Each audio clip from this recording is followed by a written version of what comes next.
Welcome to the world of psychic phenomena, where people can see the past, Someone's had sex on this table. look into the future, Miss McCall, you're fabulous.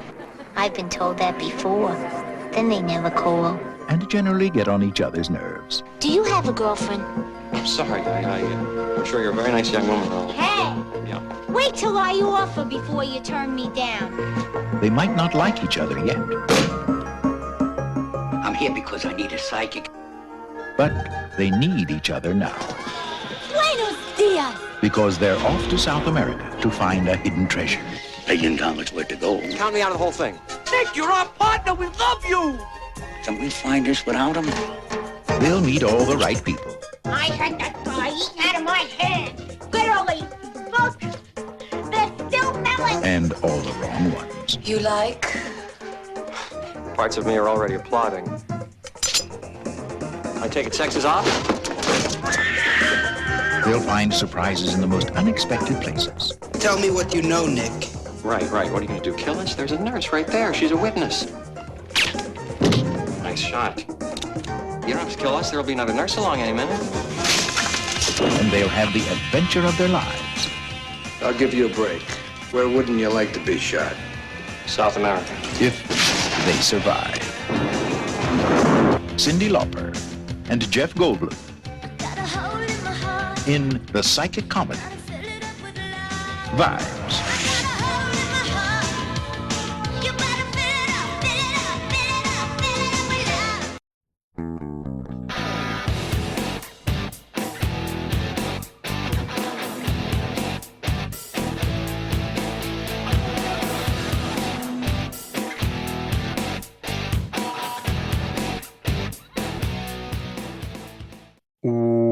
Welcome to They Call This a Movie, testing the strength of friendships one terrible movie at a time.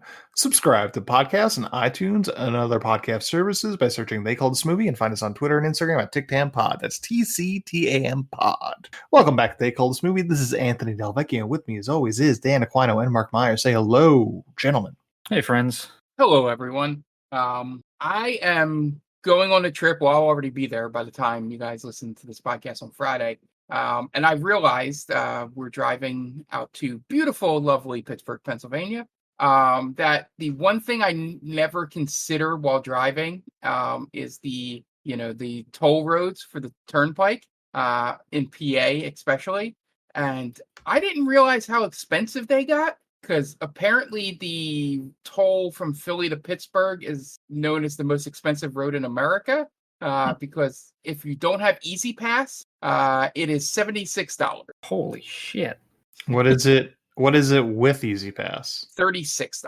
Woo! Jeez Louise. Wait, why are you going to Pittsburgh? Well, my niece that everyone knows has her regionals for softball out there this weekend. I think you could skip it, Mark. They'd understand. That's a No, lot of money. the route I'm taking, I'm not actually going to pay a toll and get there around the same time. But I was like looking it up, and then I saw that price. I was like, oh, I should tell my sister who's going separately. I was like, they may not know. How quickly can you get an Easy Pass? That's the question.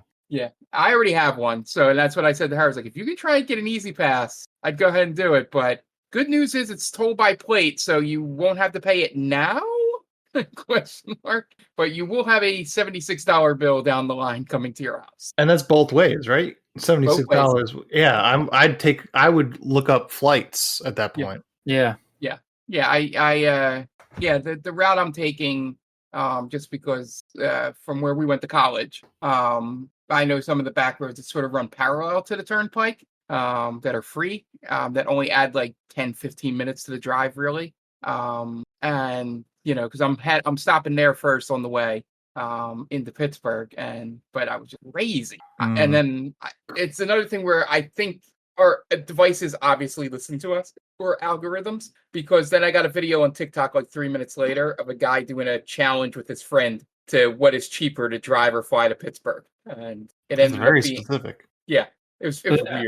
I think obviously I love my son, obviously, but if I find out I have to go somewhere with that kind of toll, he's not going. He's gonna invoice him. Yeah. Well, He's going with the team, so No, he's not. The team will do just fine without him because I'm not going. They will have to figure it out themselves. I was going to go myself, and then I think all the parents realized this might be the last one, so they all decided to go, and I don't think really planned it out well. Because I am very much a planner when it comes to these things. So I already knew. I think I'm going to be able to avoid tolls on the way back too, which is a little harder. But but it was ridiculous because I remember when we used to drive up back in the before times, and it was probably $8 maybe to get to Harrisburg, like real cheap. And then maybe 11 to 15, like you get that old little ticket before Easy Pass was really big. Question for you. Yeah. You said the before times. What is the before times here? Well, it's a joke about before the pandemic, but this was. Oh, gotcha. Okay. I'm specifically saying way earlier, like right back in the early aughts, as they say. The aughts, not the 1900s. No, not the 1900s. Yeah, we were born in the late 1900s, guys. We were. That's very accurate. Yeah, but so that was the thing I learned today, and was just shocked and thought I would do a PSA for anybody out there that's looking to drive the Pennsylvania Turnpike. Things got much more expensive, and you should get an Easy Pass. Mark, do you have any sick days left? Just use a sick day on your niece. Oh, I'd love to go, but I can't. I mean, I'm good.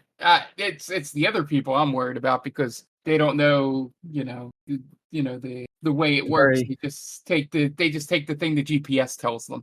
It's very noble of you, Mark. Yeah. I don't know. Even if I could afford $76 both ways, I'd still be pissed off about it. It's the principle of the thing, right? Yeah. That would be fucking like it's like checking a bag for spending $50 to check a bag on an airplane. It's like I could do it. Am I happy about it? Fuck no. Yeah, same way. I have no idea. $30 to reserve my seat. Why do they have to go to Pittsburgh? What are we doing here? Permanente Brothers is sponsoring it or something like that. Yeah, I think it sort of goes around to a bunch of the teams because it was here last year, which was both good and bad. And then it was just because of the field they had to play on is the bad. And then the year before that, it was in North Carolina, down in Raleigh. Okay. Longer drive, cheaper drive. Weird how that works out, right? Yeah. There's no tolls once you cross like Virginia, I think. Yeah, which was a fun thing when I lived down there for a little bit. When I used to pay cash for tolls, I'd have a little envelope that I just set aside as toll money, and all the people I met from North Carolina were like, "What the fuck is that?"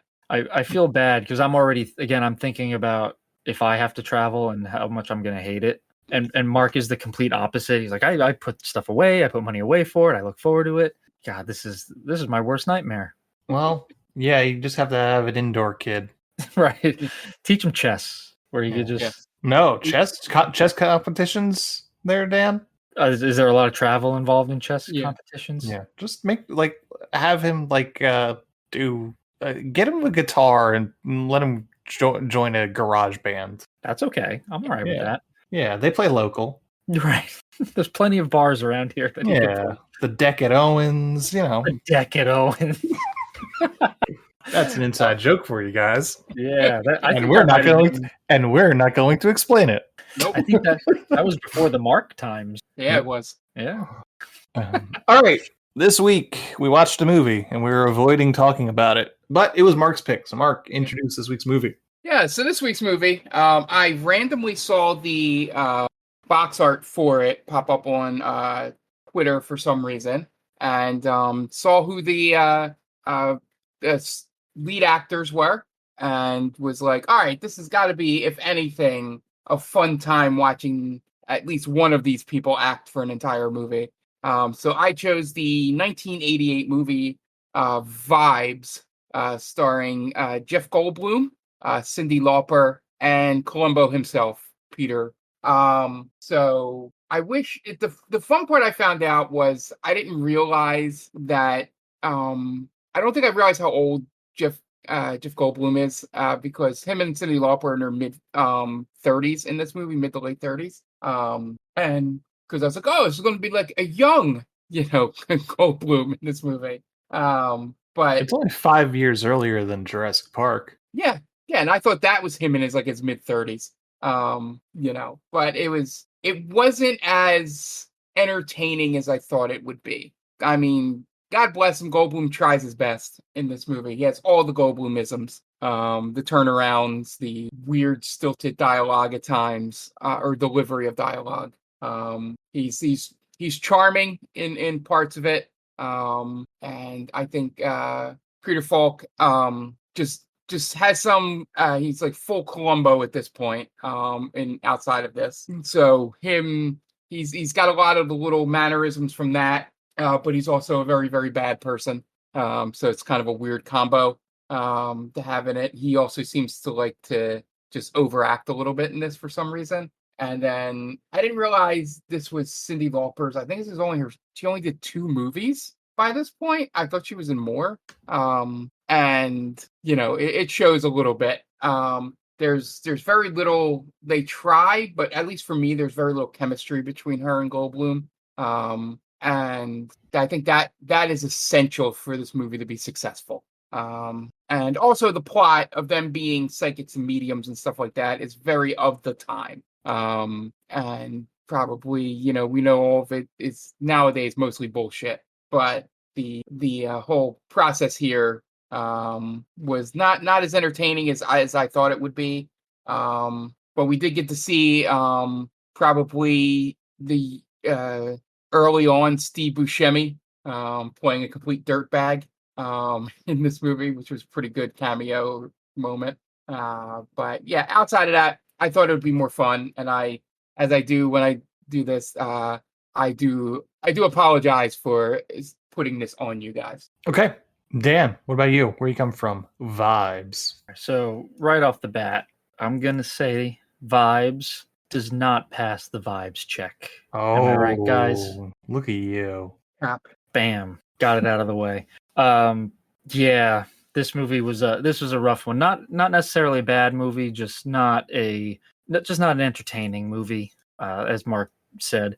I was surprised that Cyndi Lauper got top billing over Goldblum in this, because Goldblum had already kind of set his career on that path up until this point, right? And The Fly had come out already, I believe. Invasion of the Body was in. So yeah, I was just a little surprised by that, but obviously nothing crazy. I didn't know what to expect from this movie at first. It was giving me kind of a X-Men type of feel, right? Because anytime someone's got superpowers, you immediately go to X-Men. Well, yeah, because they're mutants. They are mutant people. Are they not? One person is telekinetic. That's Jean Grey or Professor X. Okay, so are Cyndi Lauper and Jeff Goldblum in this movie mutants? I don't think Cyndi Lauper is, because she has a ghost friend. Are they superheroes? They are not superheroes because they don't do anything super. Okay. I think Jeff Goldblum is a mutant, because he has this ability to touch an object and know its history. I think that's a mutant power. It's almost rogue powers, but like different. But yeah, but inanimate objects only. Yeah. So I thought it was going to be a much simpler plot, not jet setting to South America and searching for lost gold. I thought it was going to be like maybe they're searching for someone, or they're searching for like a sacred object that was in or around that area, wherever, I guess New York. But I think that is a detriment to this movie, how it's too grand for itself, because I don't think Lauper and Goldblum have the kind of chemistry to carry a big movie like that. They were okay, but I didn't really say, oh man, I want to see more of them. I enjoyed Peter Falk. I like him. It was good to see him and Goldblum together. They had some pretty funny back and forths throughout the movie, but a lot of the humor didn't land for me. There's some jokes that they made me chuckle. I think there was one line reading that Goldblum had that made me laugh, which was unintentional. It was the one guy jumping ahead here, but the one psychic guy kills Peter Falk. He's like, "Oh, do you remember me?" and Goldblum goes, "You bet." It's like, ooh, probably could have redone that one, but the third act lost me. I think they kind of went with an Indiana Jones vibe there, no pun intended, but it didn't fit the rest of the story, I thought. So it was a little all over the place, but other than that, it's an okay movie. Okay. As for me, I am glad Mark took the bullet on this one, because this is one that I've seen pop up on Prime from time to time, and it seemed like it would be a fun time. You know, you got two silly people in their own right, Jeff Goldblum and Cyndi Lauper. You got them playing psychics. It sounds like it's going to be like a goofy time, a kooky, one would say. Yeah. And this movie is anything but kooky, and that's to its detriment. I wanted this to be just silly, and it is not. It's very bland. I think the trivia says that it wanted to be like Romancing the Stone meets Ghostbusters meets Indiana Jones, or Temple of Doom, it says.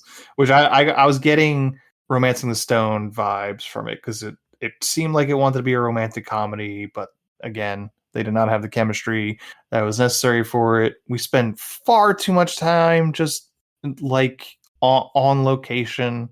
I don't know why we're on location. This movie could have been a simple movie, like a murder mystery with these two trying to solve something in New York City. You never had to leave New York City. I don't understand why this movie exists.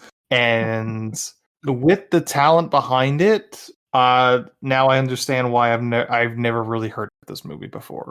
It's extremely forgettable. No one seems like they're having fun, as much as fun as it should be, because Jeff Goldblum is trying, and Cyndi Lauper is doing what she can for someone that is not a professional actress, and it falls flat. It really does. The fact that they're psychics kind of takes a back seat towards the second half of it.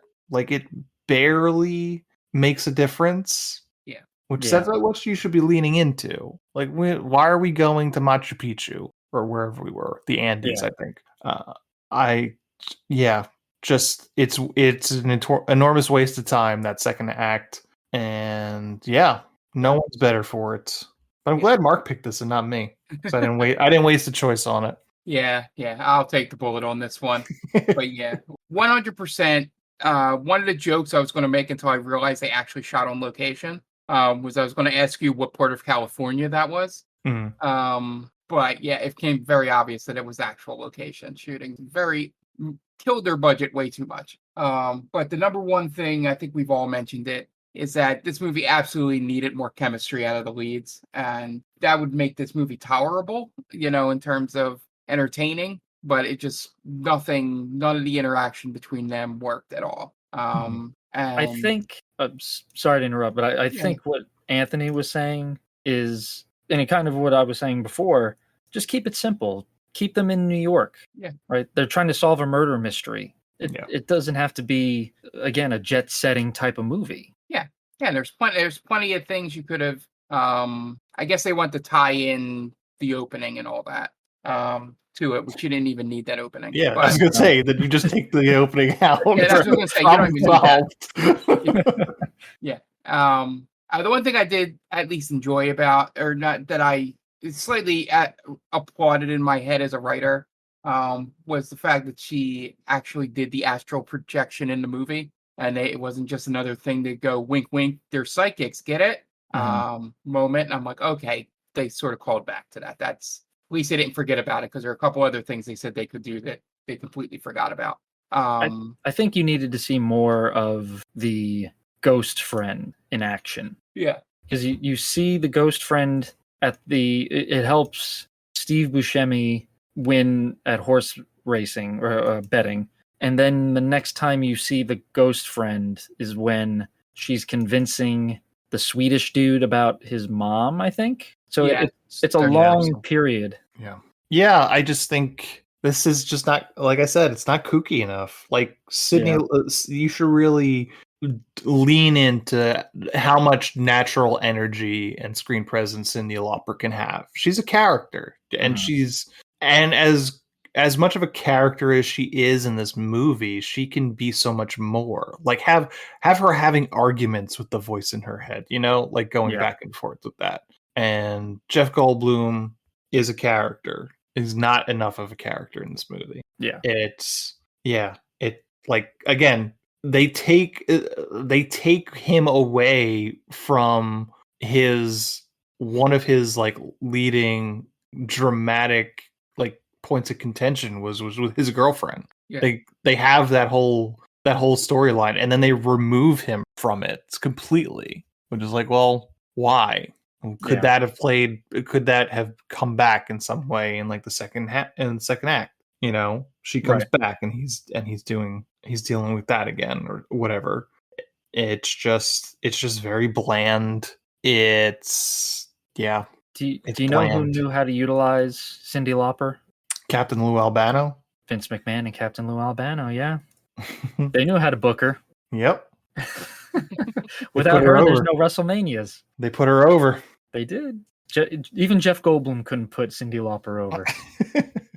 Yeah, I agree. I think she is such a colorful person. Her the way she dresses, the way she's very bubbly. How do you not use that to your advantage? Yeah.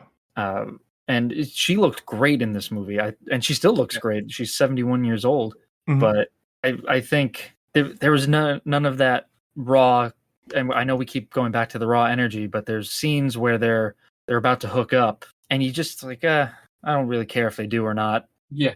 I did. The one Peter Falk moment that I loved was when he was at his most slime ball. It's when he goes into the tent and finds out that Jeff Goldblum rejected Cyndi Lauper, and he goes, "Oh, really?" Yeah. And then just sort of does the eyebrow thing, and then walks off and goes, "Sylvia." And I'm like, he's wearing like hairpins or whatever. Yeah. Peter Falk is great. Yeah, and then they rehash it. They're like, "Well, then this would happen if you had sex with me last night." Well, what would that have done? It would have made me feel good. There are definitely some very few lines that are funny. Yeah, a lot of them are delivered by Peter Falk because he's just having fun, not having to be a straight-laced cop, sort of thing in this movie. It's my Jen had mentioned she was watching the movie with me. It's like, it's so hard to picture him as anything other than Columbo. Mm-hmm. It's such an iconic character. Yeah. Yeah. So, Vibes from 1988 is directed by Ken Kwapis, who directed Sesame Street Presents Follow That Bird, He Said, She Said, Dunstan Checks In, Beautician and the Beast, Sisterhood of the Traveling Pants, License to Wed, He's Just Not Into You, and Big Miracle, as well as a good amount of episodes of the US version of The Office.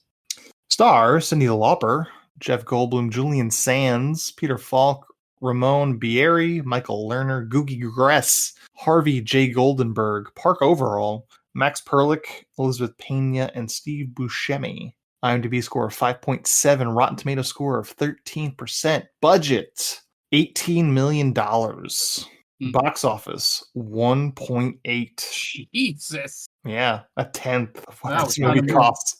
We found a movie worse than Mom and Dad Saved the World.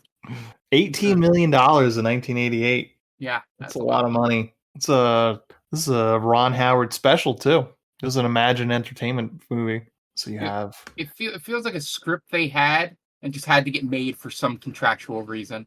Yeah. And that's why maybe they couldn't. I would have gladly lost the rights to this movie. Yeah.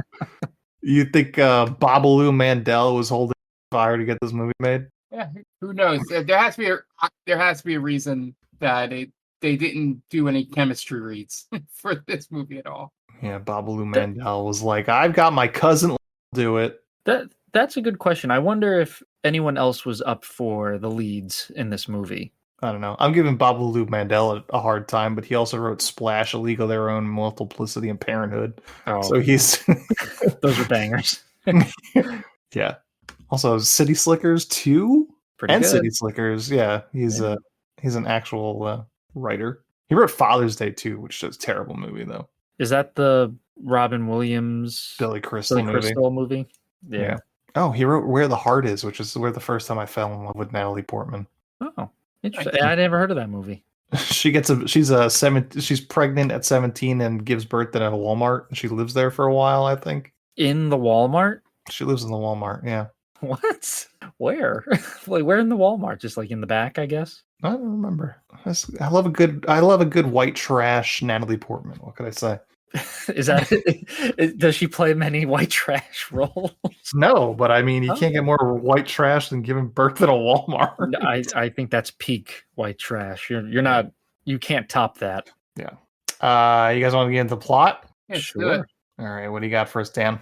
Okay, guys. Real quick, please go check out two friends of the podcast. First being the top 10 with Tia. It's a top 10 list that Tia and her co-host Brittany run down every week. Go to geekvibesnation.com, search the top 10 with Tia. And last but not least, our very own Mark Myers has a bi-weekly podcast called The Game Vault Pod. He talks about video game news, things you should be on the lookout for, games that he's playing. He also streams on Twitch at Game Vault Pod. He's on all socials at Game Vault Pod. And you could find the podcast on any platform of your choosing. So please go check out the Game Vault Podcast. Okay, great. And we're going to take a quick break, and you guys are going to listen to messages from friends of the podcast. So we will be right back. And welcome back. And now it's time to get into the plot for Vibes. And just so you know, I'm reading off the synopsis on IMDb, so I might just be talking. We open in New York City, a Department of Paranormal Studies testing laboratory at New York University. Test people with psychic abilities for Dr. Harrison Steele, played by Julian Sands. Included in the study are Nick Deasy, Jeff Goldblum, museum curator who is able to sense the history of objects and people by touch, known as psychometry, and Sylvia Pickle, Cyndi Lauper, a beauty school student with trans-medium powers and a connection to a spirit named Louise. Yeah, just to let you know, it looks like the synopsis skipped over the opening in the jungle with the Indiana Jones type opening. I'm not worried about it. Yeah, we'll get to what that means later. Mm-hmm. That means it wasn't important. Watch the movie. Means it wasn't important. It might be the most important part of the movie. During lunch, Nick and Sylvia dine with other psychic subjects, Dave, Jane, Lyle, and Ingo Swedlin, played by Googie Gress. Googie Gress, that's a name. Googie? I know him from the movie. This is another movie that we used to play on HBO all the time. Big Girls Don't Cry, They Get Even. Have you ever seen this movie? Yeah. No, I've never heard of that. Yeah. It's the first time I ever saw David Strathairn. But anyway, Dr. Harrison Steele informs the group that Nick and Sylvia's abilities are the most impressive that he has ever seen. Sylvia informs Nick that Louise told her his girlfriend Hillary is cheating on him. In the afternoon, Dr. Steele asks Nick if he would become a permanent part of his project. However, Nick declines. Returning to his job at the museum, Nick is bombarded by coworkers asking him to use his abilities. Now, here is where I thought it was going to be like a team-up thing. Yeah.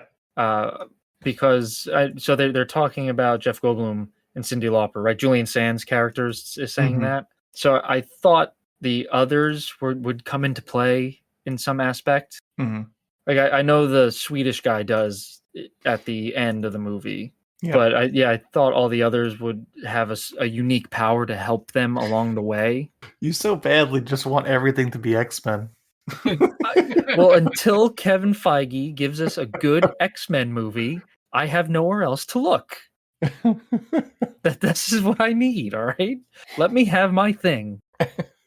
Elsewhere, Sylvia meets Fred, Steve Buscemi, her former boyfriend, at the racetrack. After telling Sylvia he needs money to pay back loans, Fred begs her to ask Louise to tell which horse to bet on. Sylvia reminds Fred that Louise is not like him, but agrees to help him. After Fred wins 5 races, he thanks Sylvia and Louise, and while leaving the racetrack, Fred is approached by his current girlfriend, Gloria, and leaves with her.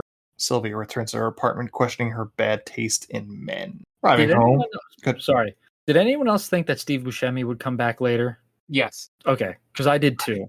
I thought he would show up and I thought they would end up going I don't remember the very end of this movie, but I thought they would end up going back to New York and then he would pop up for some reason. Yeah, I figured Lauper would end up with Goldblum, and they would, they're walking together, they're hugging, and Buscemi would show up and like, "Oh, Sylvia, I've been looking all over for you. I've missed you so much." And then Goldblum kind of like knocks him out or something like that, or they just walk by him and they have a nice laugh. But nope, that's the only time we see Steve Buscemi. You wanted the Big Daddy ending, where his ex-girlfriend winds up working at Hooters. Yes, with the old man. It's the The 5-year plan. Yeah.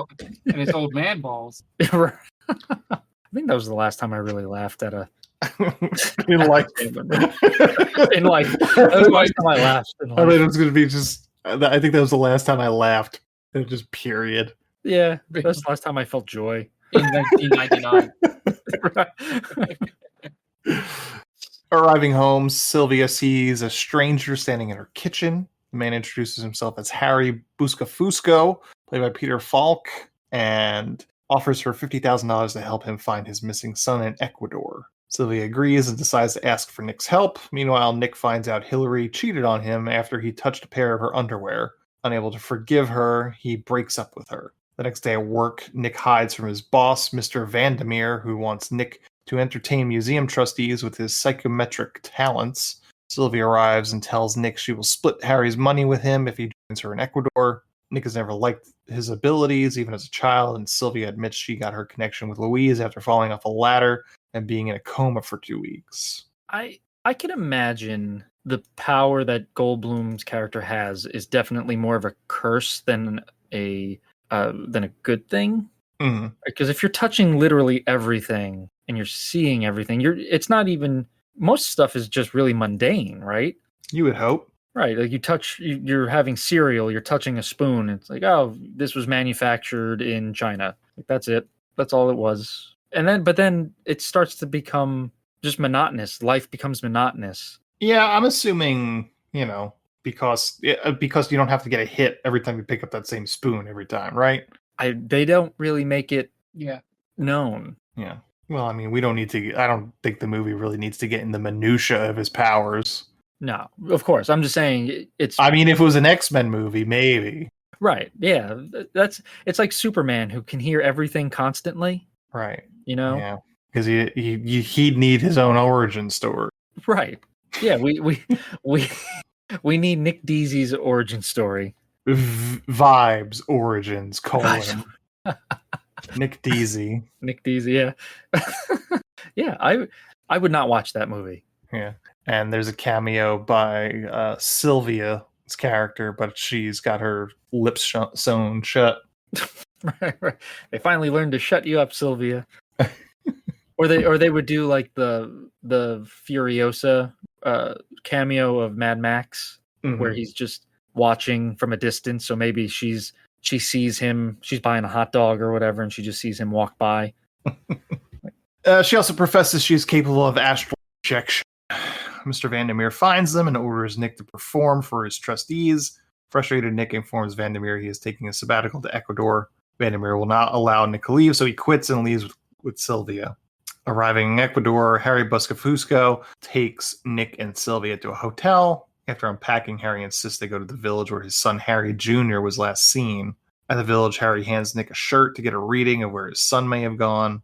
From the shirt, Nick leads Harry and Sylvia to a pathway up the mountains. However, Nick senses the shirt belongs to an older man. Harry changes his story, says he's looking for his father, Harry Sr., but Nick insists the shirt's owner is not that old, so Harry then confesses he is actually searching for a hidden Incan city that houses the mythical Room of Gold, and the shirt belongs to Burt Wilder, his associate, who was searching for the city with Eli Diamond. So, get these full names committed to memory. Yes. There will be a test. At this point, I think the movie should have gone full, like, Indiana Jones. Instead of it being more of romancing the stone, as you were saying, Ant. Mm-hmm. Because so like now you're on this quest to find this hidden city. They probably should have just gone searching for the city faster than going back and like they're in the hotel and all this stuff starts to happen. Mm-hmm. Because then it starts to get a little boring at that point. Yes, you have this goal and you're veering away from the goal for a good like third of the movie. Yeah. It's probably another 20 minutes or so. Yeah. It just takes your mind off of what they're looking for in a way. Mm-hmm. Harry believes the men found the city, but Eli vanished and Bert returned in a state of shock. From Bert's shirt, Nick senses the men did find the Incan city and need to speak to Bert to obtain more information. Harry says Bert is in the hospital near the hotel and they could visit in the morning.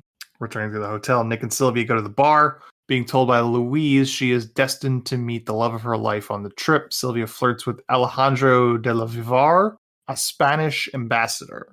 Alejandro is charmed by Sylvia and asks her to join him in 15 minutes after his business meeting. Suddenly, Ingo Swedlin, a psychic from Harrison's steel study, arrives. Nick and Sylvia tell Swedlin they just started dating and kiss in front of him.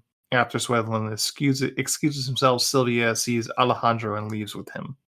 Meanwhile, Consuelo, a beautiful woman at the bar, flirts with Nick and invites him to her room. Consuelo hands Nick what she claims to be an aphrodisiac. Upon touching it, Nick senses it is meant to knock him out. Pulling out a knife, Consuelo tells Nick she and her associates will find the room of gold first. As Consuelo lunges, she cuts Nick's arm but falls off the balcony. Fearing Sylvia is endangered, Nick arrives at Alejandro's room and sees him with his hands around Sylvia's neck. He hits Alejandro on the head. However, Sylvia tells him Alejandro is only placing a necklace around her neck. After Alejandro awakens, he throws Nick and Sylvia out. I blacked out while reading that. Yeah, the only part that was a pretty good slapstick like moment was when the girl goes out the window. Mm-hmm. Because he's doing something and he just spins around and she like misses him and then goes through the curtain and then over the balcony. Mm-hmm. And out. And I was like, oh, that's a pretty good like comedic moment there. But everything in this whole thing, as you said, didn't work as I think they intended it to in the script. Mm-hmm. It was like there was no like I don't think Goldblum, as good of an actor as he is, sometimes can't show urgency. And I think that was a little bit of what hurt when he goes into the room with the to try and save Cyndi Lauper's character. He's just a little too calm for the situation. I don't think he cared in this movie that much. That could be true. It didn't seem like he actually wanted to be there at times. So, in like you said, in certain parts, he's really he's playing everything very debonair when it doesn't need to be played that way. Mm-hmm. So even when he's getting slashed at, he's really just kind of like playing it off and being very slick about it instead of showing fear. Yeah, no stakes. Right. Exactly. It wasn't very. I never felt like he was actually in danger. Yeah. Right. After Nick and Sylvia find Harry, Nick threatens to leave the country, but Harry convinces Nick to go to the hospital to see Bert and to check the cut on his arm. And at the hospital, they find Bert is in a catatonic state. Sylvia asks Louise for help, and Bert starts talking, telling Harry that the Room of Gold is deep in the mountains, surrounded by wind and dust. At Nick's insistence, Bert tries to remember the location, but starts to shake. As Nick touches Bert, he gets thrown back after absorbing a large dose of psychic energy, which causes Bert to die. This is the second person that Nick is responsible for their death. That's true. Okay. I'm sorry, Mark. Go ahead. I was going to say real quick, the bit about Harry's wives was pretty good. Just the way it was delivered between the two actors, and then because I love the whole well, you're one better than me was pretty well delivered by Peter Falk. I slept with your wife. Which one? Both of them. Well, you one up on me. It's good. With a newfound desire to find the Incan city, Nick takes a stone in Bert's hands and announces he will be going into the mountains.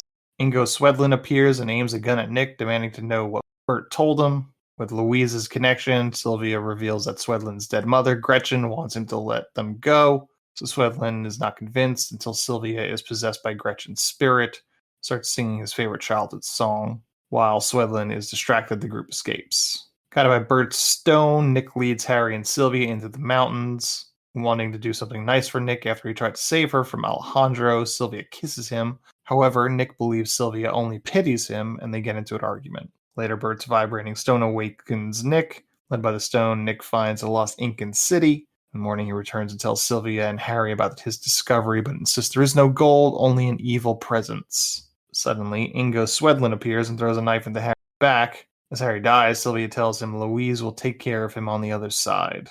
Swedlund aims a gun at Nick and Sylvia. Dr. Harrison Steele arrives with his Carl. Steele announces that he has been working with Ingo and Carl to find the Incan city and the Room of Gold.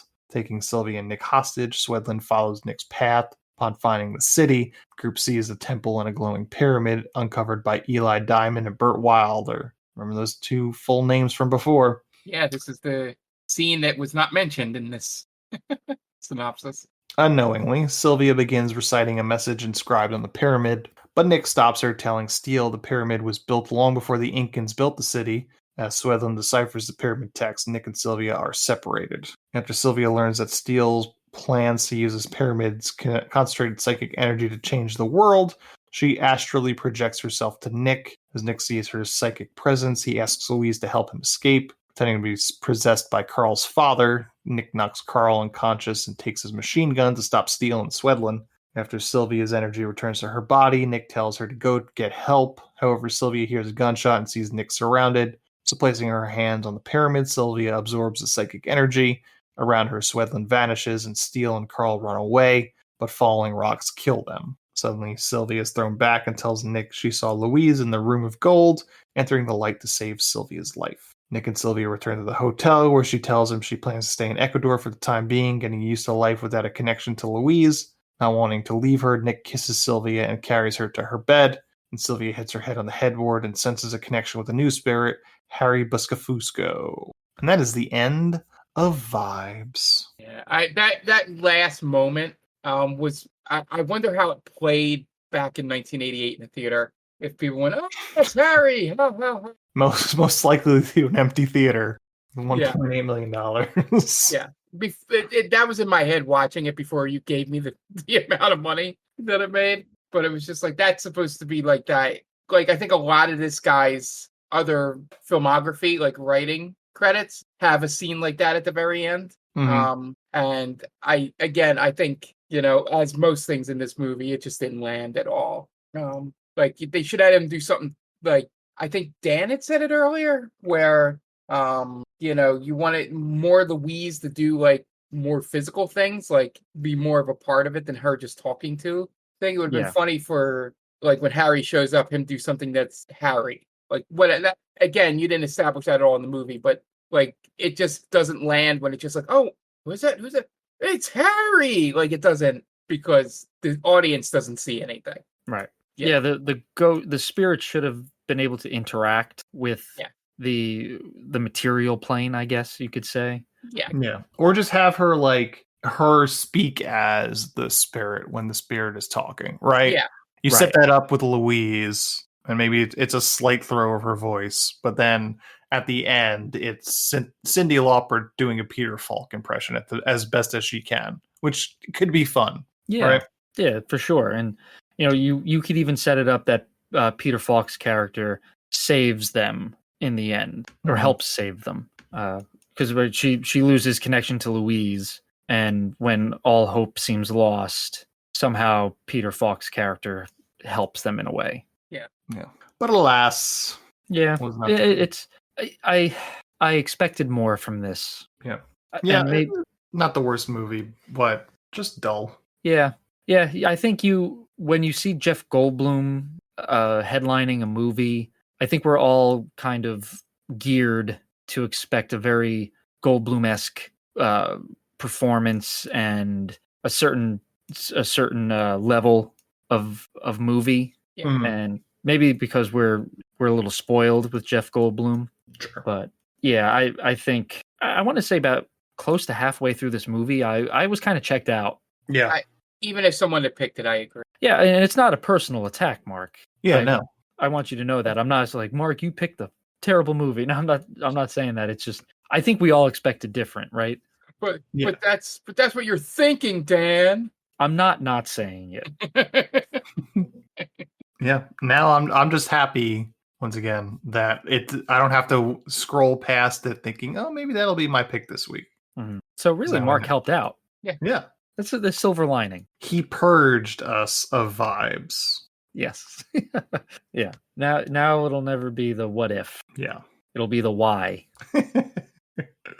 All right. That is vibes. So we're going to take a quick break. You guys are going to listen to bads, but we'll be back with the third segment. So we will be right back. And welcome back. Now it's time for our third segment, and this one is going to be a doozy. Dan has an idea for a third segment, so we are going to let him introduce this week's third segment. Okay, thank you very much for that. And yeah, this is something that we've kind of kicked around for a little while and just haven't really had the opportunity for it to fit in. And this movie kind of presented that opportunity because all of us were kind of racking our brains like, well, this movie doesn't really give us much to work with in terms of that. So the idea that we were kicking around was, as many people know, I am a very big Lord of the Rings fan. And I have in my possession the Trivial Pursuit Lord of the Rings board game. And the kicker here is that Mark and Anthony know next to nothing about Lord of the Rings. Mm-hmm. So let's level set. Mark, Yep. Where are you coming from with Lord of the Rings as a whole? I've seen the first 3 movies. Okay. I played 2 video games based on it. Okay. And that's about it. All right. I've seen the third movie. That's it. So you're like Stephen Colbert level here is what I'm getting at. All right. Yeah. I'm going to know all of this.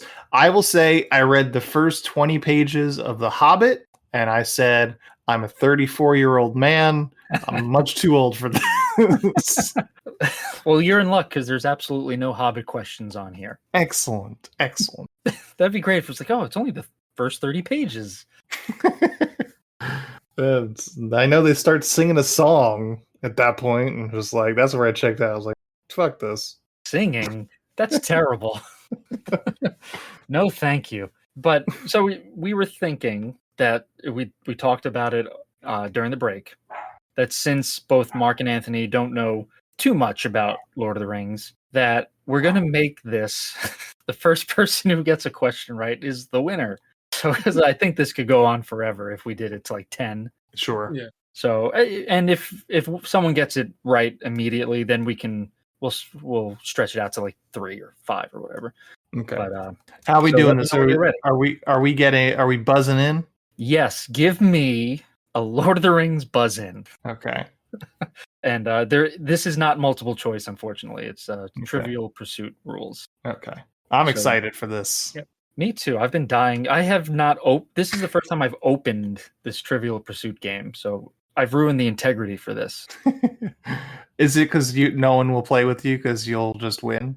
Yes. I think I have like a Simpsons trivia game, and I never played it for the same reason. I think we have the same one. Yeah. Yeah. And no one wants to play with me. And if I did it here, it would just basically be you versus Mark, and nothing against Mark, but obviously, Ant, you're far more into The Simpsons than he is. Yeah. Oh yeah, that's like not even close. Right. I'm a learned scholar when it comes to The Simpsons. It would be like you versus me in this game, Dan. Right. So maybe we'll do that at one point just to see how like far it can go. But we'll see. And we got to do one for Mark then. Okay. We already did. Didn't I like sweep one like randomly recently? It wasn't the It was some weird game that Ann came out with, and I ended up getting most of the. I think it was like musicals or something. Right? Yeah. Let me know when you guys are ready. Yeah. Okay. Yeah. We're ready. Let's do it. Okay. First question. What northern kingdom of men, now destroyed, was once home to Aragorn's ancestors? Anything? Fly, you fools! Anthony. Legolas. No. So close. Mark, do you have an answer? I do not. Okay. That is the Dunedain. The Dunedain. So close. You were close. You were close. I think there was a letter or two in Legolas that's in there. All right. Next question. What Hobbit family does Bilbo mention immediately after the Bagginses in his party speech? Now this is my head going, there were other families? There's quite a few. I'm assuming that with this question. Yeah. You shall not pass. Anthony. The Boogans. No, but that's not far off. Yeah, I'm assuming it's Merrin and Pippin's family, but I don't know their last name. Oh, the Brandy Bucks and the Tukes? No, unfortunately not. It's the Boffins. Oh, you're so close, man. It was almost like a Moops situation Yeah, there. Moops. All right, let me get another card here. I love this already. It's my favorite. Okay. What wielder of the sword Narsil was killed by Sauron in an epic Second Age battle? This is an easy one. Of course it is. Fly, you fools. Yes. Boromir. No, unfortunately not. He was not around in the Second Age, Ant. I'm just glad it was the right fantasy series. That's true. Bonus points for that. My precious. Mark. Aragorn? No, he is the descendant. Aragorn is the descendant of this person who was named Elendil. Okay. Elendil, that's Of course. Of course. Who could forget Elendil? Forget that. Now, Dan, Yes. the level of this knowledge, what would you say it is? I think if you had seen the movies, you should know these. Okay. These I just haven't come up. seen them in a decade. It's told in the Fellowship of the Ring. Yeah, I got Gotcha. it. So that would be a little easier. Gotcha. So this will be. Is this like the Family Guy episode where me and Ant should have like the Lord of the Rings Kids edition, and everyone Yes. else gets the regular Trivial Pursuit? Yeah. Well, that's the whole point. You guys don't know much about it. I just want to see if someone can stumble onto the right answer. Much about it is even giving us credit. Yeah, that's one of my top Family Guy moments. Just not to go off on a tangent. It's they all get normal questions, goes to Peter, and it's like, what color is the fire truck? Right. And he's like a genius. Yeah. Okay. Oh, okay. So I think this is an easy one, but I'm excited. All right. Who says before charge, now for wrath, now for ruin, and the red dawn? Fly, you fools. Anthony. I have to say Aragorn. Not Aragorn. He's with Aragorn, but it's not Aragorn.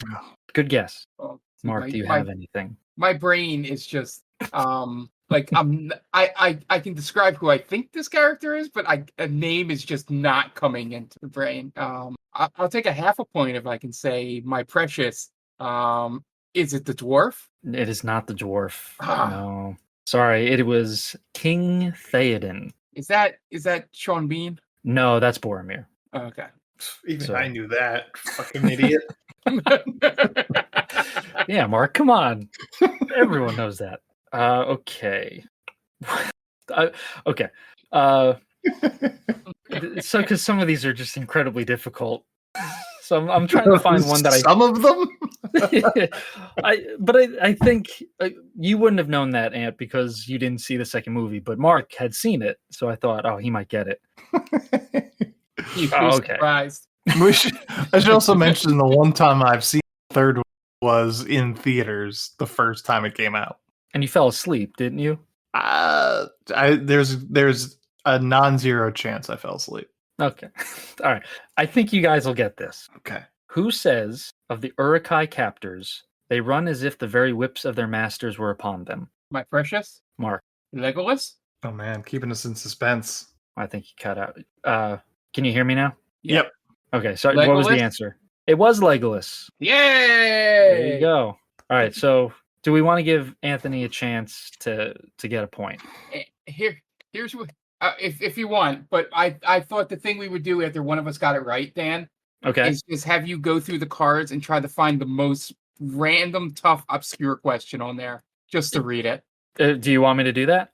Give me one question that's like suicide, basically. I either got to get it right to tie it or game's over. Okay. So I want to be fair for sure. Find something from the third movie. In the third movie. Okay. Oh, okay. I think you'll get this, Ant. Who leads the free peoples of Middle Earth to the Black Gate in the Assault of Mordor? This is in the third movie. I'm gonna say that's Aragorn. That is Aragorn. Yes. Good job. Excellent work, guys. Thank you. All right. Yes. We did it. Did it.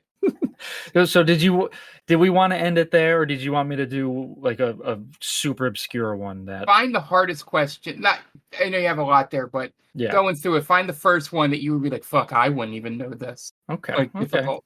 You're doubting Dan's Lord of the Rings knowledge by even suggesting that. How dare you, sir? But Dan knows what I mean. Yeah, no, there's definitely stuff I don't know. I'll give you one that is just off the top of the dome. But Ant wouldn't know it because he hasn't seen the first one. I'll just say it anyway. Okay. We're not competing for points. We each got a point. We each got one right. This is just, I want to know how deep of a cut some of these questions are. Sure. So I'll give you one that's not even on the cards. Okay. All right. So in the Fellowship of the Ring, Liv Tyler's character Arwen is the one that rescues Frodo after he's been stabbed. Correct. Who actually saves Frodo in the books? What is the name of the character? Damn. Daenerys Targaryen. Ooh, that's a good guess, but it's not. Good I think you have the crossover. wrong series, unfortunately. Shit. Shit. Yeah, I only have like 6 characters' names in my head. I'm just gonna name a type of character. Was it like actually her father? What was that, Mark? Was it actually like her father or like a male elf? It was a male elf, but it's not her father. Okay. Like that's what I thought the gender swap is what Yeah. I thought Was occurred. it Hugo Weaving? It was not Hugo Weaving. It was not Elrond, but Hubbard? Oh, Ron Hubbard. The father's name is Elrond. The sci-fi author? The very same. That's what the character was named after, L. Ron Hubbard. Oh, we spend No, way too much time together. Because me and Ann's brain both went for the same exact joke. I fell for it too. I thought it was like, oh, they didn't hear me. It's their fault, not my fault. No, the answer is Glorfindel. Of course. Good old And- Glorfindel. And I'm disappointed you guys didn't know that. That's so easy. A very obvious answer. I was actually I was trying to let Mark win. Okay. Oh, that's nice. I appreciate it. Yeah. You're a good friend, Ant. Yeah, I know. I don't hear that enough, but thank you for acknowledging that. Well, when you're Yeah. so much older than everyone else on the podcast, and you're just sometimes you just got to let the younger ones win. Yeah, you have to Taller, lead too. by example, kind of thing. Taller too. That's true. You are the tallest of the podcast, and by like a decent margin too. I think. It's not even close. It's a landslide. I'm not But jealous. yeah, just so you guys know, you make it very me. We do our best. All right. That was fun. We were Yeah. terrible. Thank you for indulging me in my little experiment. Of course, we'll have to do it again with some more obscure trivia for something else. Yes. But that is our episode. Check us out on our socials. TikTam Pod, Instagram, Threads, X formerly known as Twitter. We're all there, even though every single one is just a piece of shit, honestly. They call this movie on TikTok, tictampod@gmail.com if you want to send us an email. Give us some Lord of the Rings trivia. Try to stump Dan if you want. That's a thing. Try that. I welcome it. Yeah, he says, "Pussies, try it." I think is his exact words. I'm paraphrasing. Yes. You read between the lines there. I got it. Yeah. But if you got any movie, just find us there. And yeah, 5 stars on your podcatcher of choice would help us out a great deal. And that is all the things I could think of saying at this current moment. So we're going to get out of here.